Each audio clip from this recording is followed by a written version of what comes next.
mu byoroshye, twubahe Imana mu gihe cy'umunezero no mu gihe cy'amarira, twubahe Imana, ayo niyo manota azatwimura.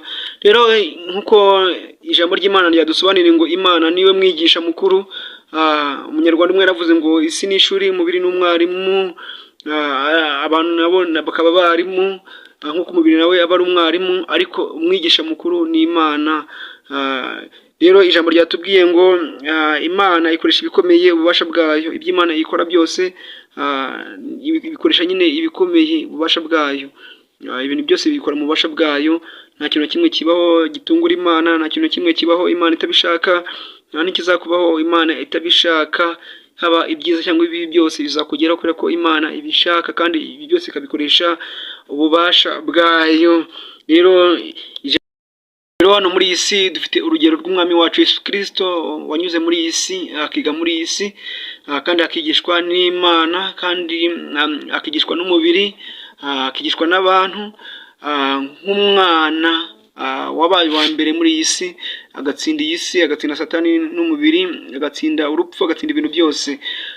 Yavuze ikintu gikomeye umwami Yesu rero muri aya magambo yo muri Matayo ibice 5 twasomye guhera ku murongo wa 2 kugeza ku murongo wa 11, mwabyumvise avuga ngo abantu bahirwa muri iri shuri ry'Imana, abantu bazatsindira ishuri muri iri shuri ry'Imana, abantu bazabona amanota bimura akabakura muri iyi si. Yaravuze hano muri Matayo, niba mwene so musengana ukabona arakennye ukaba urimo kumwirengagiza, kimenye ko urimo gutsindwa n'ishuri ry'Imana. Urabibona ko yambaye ubusa, urabona ko afite amakuba n'ibyago, ntabwo urimo kumutabara, ntabwo urimo kumwitaho.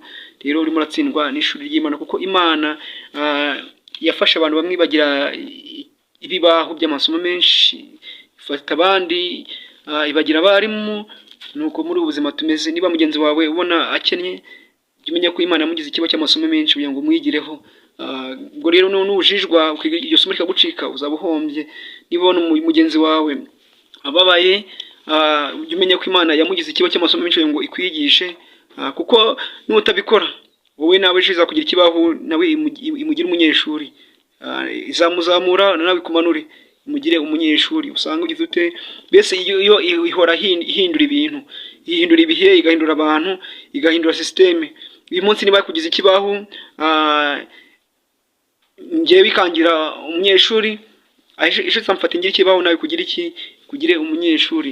Rero ntimugatsindwe iri somo bene data, isomo ryo kugira neza, isomo ryo gufasha, kuko nyine ugomba kuba muri bara abanyamahirwe 5 umwami Yesu Kristo yavuze. Benshi barimo kwirengagiza bagenzi babo, benshi barimo kwirengagiza abantu bagenzi babo.